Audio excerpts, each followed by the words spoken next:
Welcome to teaching exam study. दोस्तों, इस video में हम बात करेंगे पर्यावरण अध्ययन से संबंध में इंपॉर्टेंट 50 ऐसे प्रश्न जो कि काफ़ी इंपॉर्टेंट हैं सीटेट की परीक्षा प्राइमरी के लिए, जो कि रिपीटेड टाइम क्वेश्चन जो है इसमें पूछी जाती है। तो आइए डिस्कस करते हैं। प्रश्न संख्या 51 है कि प्रोटीन का सर्वायुक्त स्रोत क्या कौन सा होता है। तो सही ऑप्शन हो जाएगा सोयाबीन। यानी प्रोटीन शरीर के अत्यंत महत्वपूर्ण आवश्यक होती है और इसी के कारण शरीर में नए ऊतकों का निर्माण तथा उनकी मरम्मत होती है। इसकी कमी से सूखा रोग हो जाता है और सोयाबीन प्रोटीन का सर्वोत्तम स्रोत माना जाता है। सोयाबीन में लगभग 43% जो होती है वो प्रोटीन होती है। आइए अगला प्रश्न है, प्रश्न संख्या 52 कि विटामिन ए की कमी से कौन सा रोग होता है। तो सही ऑप्शन हो जाएगा रतौंधी। रतौंधी जो होता है वो विटामिन ए की कमी से होती है और ये विटामिन ए का मुख्य स्रोत जो होती है वो मछली, यकृत का तेल, गाजर, टमाटर और मक्खन आदि होती है। प्रश्न संख्या 53 है कि किस विटामिन की कमी से घाव में रक्त बहना हो जाता है। तो सही ऑप्शन हो जाएगा विटामिन के की कमी से। अगला प्रश्न है, प्रश्न संख्या 54 कि रक्त का थक्का बनने के सहायक है। तो सही ऑप्शन हो जाएगा डी नंबर यानी विटामिन के। अगला प्रश्न है कि यदि एक अध्यापक आलू, चावल, ब्रेड व शक्कर के उदाहरणों का सहारा लेता है तो वो क्या पढ़ाना चाहता है। तो सही ऑप्शन हो जाता है कि वो कार्बोहाइड्रेट के बारे में पढ़ाना चाहता है।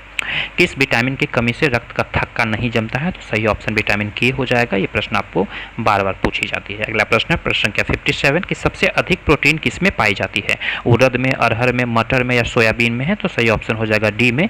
डी में लगभग 40% जो है, यानी कि सोयाबीन में लगभग 40% प्रोटीन पाया जाता है। 58 नंबर प्रश्न है कि जल में घुलनशील विटामिन कौन सा होता है। तो सही ऑप्शन होगा ऑप्शन नंबर सी, यानी बी और सी जो होती है वो विटामिन बी और सी जो होती है वो जल में घुलनशील होती है। शहद का प्रमुख घटक कौन सा है। तो सही ऑप्शन हो जाएगा डी, फ्रक्टोज जो है वो शहद का प्रमुख घटक होता है। प्रश्न संख्या 60 है कि प्रोटीन बनाने के लिए कितने अमीनो अम्ल की आवश्यकता होती है। तो सही ऑप्शन हो जाता है बी, यानी कि प्रोटीन बनाने के लिए 20 अमीनो अम्ल की आवश्यकता होती है। प्रश्न संख्या 61 है कि विटामिन सी का रासायनिक नाम क्या है। तो ऑप्शन नंबर बी हो जाएगा इसका सही, यानी एस्कर्बिक अम्ल जो होती है विटामिन। विडाल टेस्ट का प्रयोग किस चीज़ के जांच करने के लिए होता है। तो सही ऑप्शन हो जाएगा मलेरिया की जांच के लिए विडाल टेस्ट होता है।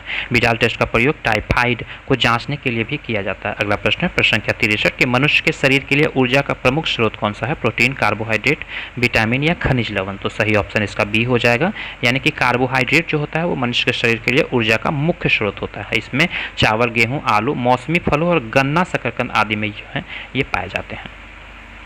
अगले प्रश्न है कि आयोडीन की कमी से होने वाले कौन से रोग हैं। तो सही ऑप्शन होगा बी, यानी कि घेंघा जो है वो आयोडीन की कमी से होने वाले रोग हैं।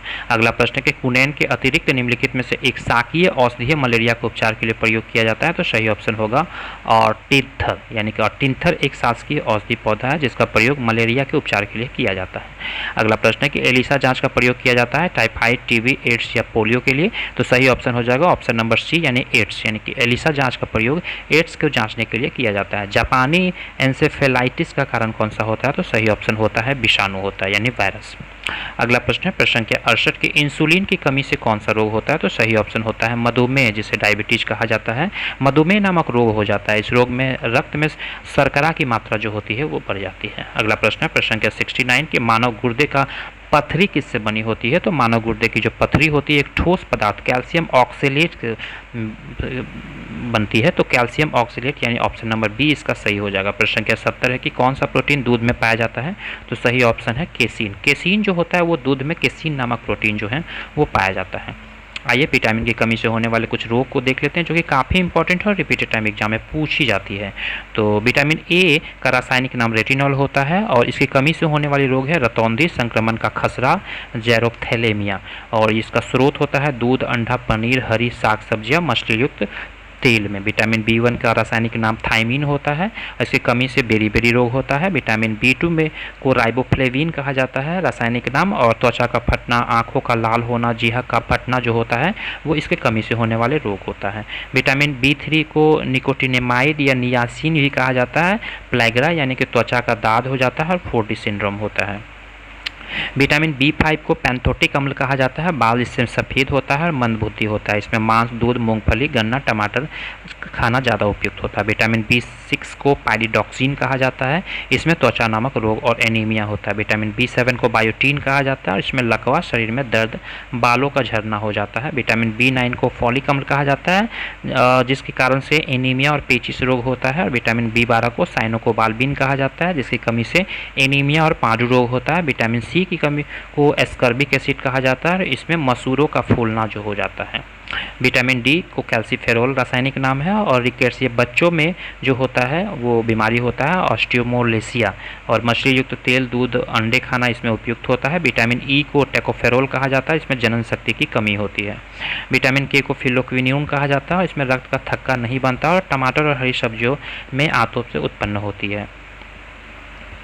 अगला प्रश्न है महत्वपूर्ण खनिज पदार्थ तथा उनके प्रकार। जैसे सोडियम को कितनी मात्रा दैनिक चाहिए? 2 से 5 ग्राम। पोटेशियम को 1 ग्राम मात्रा चाहिए, 1 ग्राम मात्रा चाहिए, और मुख्य स्रोत इसमें लगभग सभी खाद्य पदार्थों में होता है। और कैल्शियम में 1.2 ग्राम चाहिए, और फास्फोरस भी 1.2 ग्राम चाहिए। बाकी ये इंपॉर्टेंट चीज़ है, आप इसे हो सके तो इससे स्क्रीनशॉट ले लेंगे।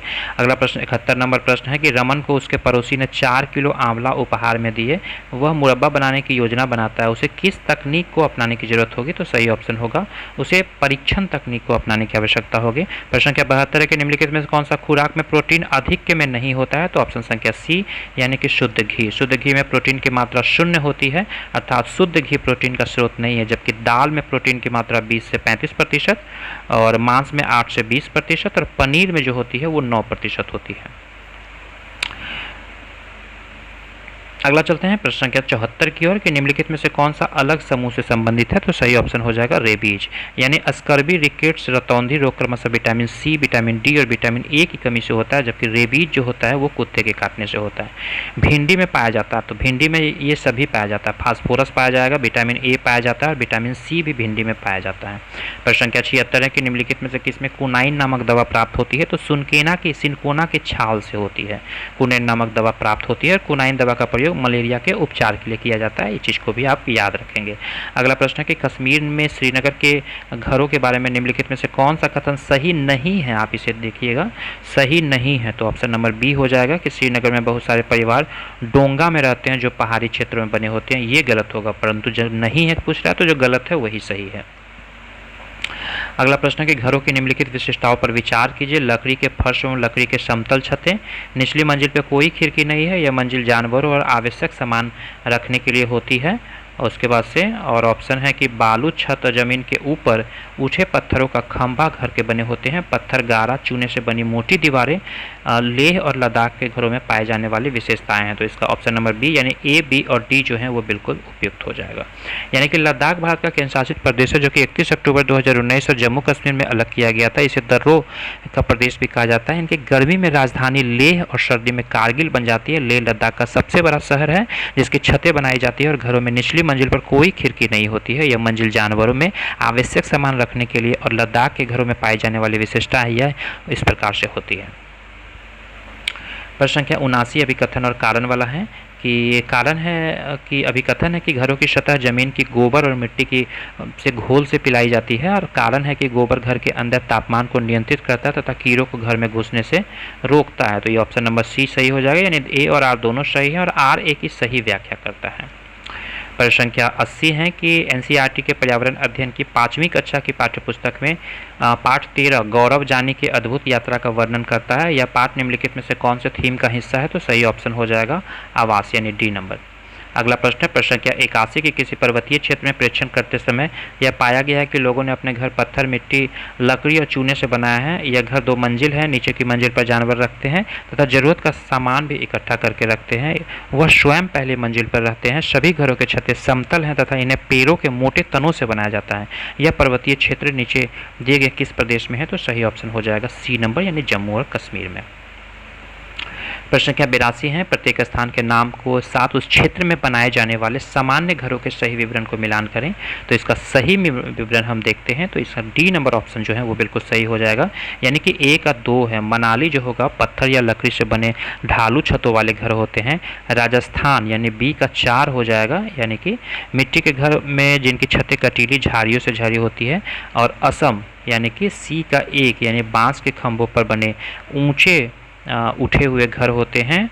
और लद्दाख यानी डी का 5 यानी कि पत्थर के बने घर, उसके फर्श और छत की लकड़ी की बनी होती है। प्रश्न संख्या 83 है कि निम्नलिखित में से कौन सा पक्षी कैक्टस पौधे के कांटों के बीच अपना घोंसला बनाती है। ये काफ़ी इंपॉर्टेंट है और रिपीटेड टाइम एग्जाम में पूछी जाती है। तो ऑप्शन नंबर ए जो हो जाएगा फाख्ता। फाख्ता जो होती है यानी कि घोंसला फाख्ता पक्षी बनाता है, वह सामान्यतः कबूतर के नाम से जाना जाता है। यह कोलबिम्फॉर्म्स गुण की कोलबंडी कुल की पक्षी है। निम्नलिखित में से कौन सा कीट मधुमक्खियों की भांति कॉलोनी यानी बस्ती में एक साथ नहीं रहता है। तो सही ऑप्शन हो जाएगा मकड़ी, यानी डी नंबर ऑप्शन इसका बिल्कुल सही है। ऑप्शन नंबर 85 है कि ग्रामीण क्षेत्र के मकानों के लिए वहाँ की जलवायु मौसम की स्थिति से संबंध होते हैं। एक गांव के मकानों को लक्षण नीचे दिए गए हैं, यानी कि मकान मजबूत बांस के खंभों के बने होते हैं, अंदर से भी मकान लकड़ी से ही बने होते हैं, मकान जमीन से लगभग 3 मीटर और 3.5 मीटर ऊंचाई पर बने होते हैं, मकानों की छतें ढालू होती हैं। यदि इस गाँव में भारी वर्षा होती है तो यह गाँव किस राज्य में है। असम में है, उत्तर प्रदेश में है, बिहार में है या राजस्थान में है। तो यहाँ पे ऑप्शन नंबर ए यानी कि असम बिल्कुल सही हो जाएगा। यहाँ पे भारी वर्षा होती है तो वहाँ के गांवों में घर बनाने की विशेष प्रक्रिया होती है और घरों में विशेषता होती है कि मकान मजबूत बांस के खंभों पर बने होते हैं, अंदर में भी लकड़ी से भी निर्मित होती है, मकान जमीन से 3-3 मीटर ऊंचाई पर बने होते हैं और मकान की छतें जो होती है वो काफ़ी ढालू होती हैं। प्रश्न संख्या 86 है कि घरों के नीचे दी गई विशिष्टताओं पर विचार करें। तो इसका सही ऑप्शन सी हो जाएगा, यानी कि ए, डी और ई ऑप्शन जो है वो बिल्कुल सही है कि निचली मंजिल पर कोई खिड़की नहीं होती है। डी, पत्थर, गारा और चूने से बनी मोटी दीवारें होती है और लकड़ी के फर्श होते हैं। प्रश्न संख्या 87 है कि निम्नलिखित का अध्ययन करें कि कौवा पेड़ की ऊंची डाल पर अपना घोंसला बनाता है और इस घोंसले को बनाने में कई प्रकार की चीज़ें, यहाँ तक कि लकड़ी की शाखाएं, लोहे के तार भी होते हैं। एक चालक पक्षी भी अपना घोंसला नहीं बनाता और कौवे के घोंसले में अंडे देती है। बेचारा कौवा अपने अंडों के साथ इन अंडों को भी सोता है। यह पक्षी कौन सा है। तो सही ऑप्शन हो जाएगा कोयल। ऑप्शन नंबर सी जो है इसका बिल्कुल करेक्ट हो जाएगा। प्रश्न संख्या 88 है कि एस्किमो अपने घर को इग्लू का निर्माण बर्फ से करते हैं। इसका क्या कारण है। इसका कारण यह है कि ऑप्शन नंबर बी यानी कि बर्फ की दीवारें के बीच मौजूद हवा अंदर की गर्मी को बाहर जाने से रोकती है। आइए नेक्स्ट प्रश्न देखते हैं। प्रश्न थोड़ी सी बड़ी है कि नीचे दिया गया पैराग्राफ पढ़िए और जिसे गांव के एक छात्र ने अपने घर के विषय में लिखा है कि मैं गांव में आया हूं, हमारे गांव में अत्यधिक वर्षा होती है, इसलिए हमारे घर धरती से लगभग 10 से 12 फुट यानी 3 से 3.5 मीटर ऊंचे बने होते हैं। इन्हें मजबूत बांस के खंभों पर बनाया जाता है। यह घर अंदर से भी लकड़ी के बने होते हैं। यह गाँव कहाँ पर होना चाहिए। तो सही ऑप्शन हो जाएगा ए नंबर, असम में। अगला प्रश्न है प्रश्न संख्या 90 कि कोई भी पक्षी पेड़ की ऊंची डाल पर अपना घोंसला बनाता है। यह पक्षी कौन हो सकता है। तो सही ऑप्शन होता है कौवा। प्रश्न संख्या 91 है कि ग्रामीण क्षेत्रों में गाय के गोबर से झोपड़ी की दीवारें और फर्श को लीपा जाता है। इन्हें क्या कहा जाता है। ऑप्शन कहा जाता है इसमें कीटों को दूर रखा जाता है। प्रश्न संख्या 92 है कि निम्नलिखित में से कौन सी सामग्री घर बनाने के काम में नहीं आती है, यानी कि सीमेंट, लोहा, स्कूटर और पत्थर। तो सही ऑप्शन डी यानी स्कूटर नहीं आता है। प्रश्न संख्या 93 है कि बंदर, शेर तथा चूहे का प्रमुख घटक कौन सा है। तो ऑप्शन संख्या सी हो जाएगा, यानी कि बंदर का निवास स्थान पेड़, शेर का निवास स्थान गुफा तथा चूहे का निवास स्थान बिल होता है। प्रश्न संख्या 94 है कि निम्नलिखित में से कौन सा पक्षी स्वयं के नीर का निर्माण नहीं करती है। तो सही ऑप्शन हो जाएगा बी यानी कि कोयल। अगला प्रश्न है कि अभिकथन और कारण वाला प्रश्न है। अभिकथन ए है कि एक कोशिका केंद्र में स्थित विशिष्ट गोलाकार संरचना केंद्रक कहलाती है। कारण है कि केंद्रक जेलिक जैसी संरचना से घिरा होता है जिसे कोशिका द्रव्य कहा जाता है। तो ऑप्शन नंबर सी इसका बिल्कुल करेक्ट हो जाएगा। प्रश्न संख्या 96 है कि मैं रेगिस्तानी इलाके में पाया जाने वाला एक पेड़ हूँ, मुझे ज़्यादा पानी की ज़रूरत नहीं होती है, मेरी लकड़ी की कीड़ा नहीं लगता और मेरे छाल में दवा बनाई जाती है। बताएं कि मैं कौन हूँ। निम्नलिखित में से कौन सा उत्तर सही हो जाएगा। तो ऑप्शन नंबर जो ए है खजूर का पेड़, ऑप्शन नंबर बी है एकेसिया यानी बबूल, रेगिस्तानी ओक और खेजड़ी के पेड़। तो सही ऑप्शन हो जाएगा डी यानी कि खेजड़ी के पेड़ होते हैं।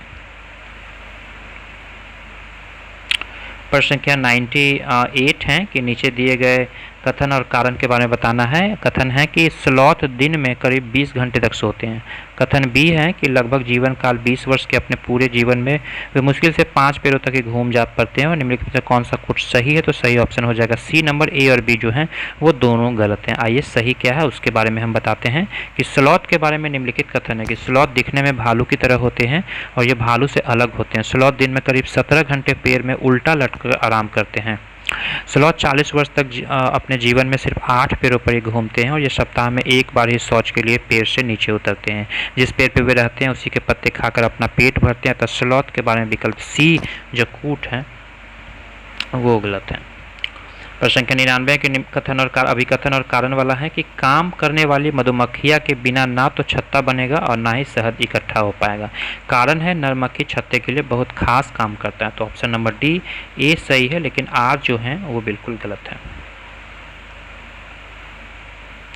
और इस वीडियो की लास्ट क्वेश्चन है कि नीचे दिए गए कथन और पर विचार करें कि कथन ए है कि जानवर जिनके कान दिखाई देते हैं उनके शरीर पर बाल होते हैं, ऐसे जानवर बच्चों को जन्म देते हैं। कथन बी है कि जानवर जिनके कान दिखाई नहीं देते हैं और जिनके शरीर पर बाल नहीं होते वे अंडे देते हैं। निम्नलिखित में से कौन सा कोड सही है, इसके बारे में चुनना है। तो ऑप्शन नंबर बी ए और बी जो है वो दोनों सही हो जाएंगे। आइए लास्ट प्रश्न की थोड़ी व्याख्या देख लेते हैं ताकि चीज़ों को आप रिकॉल कर पाएँ।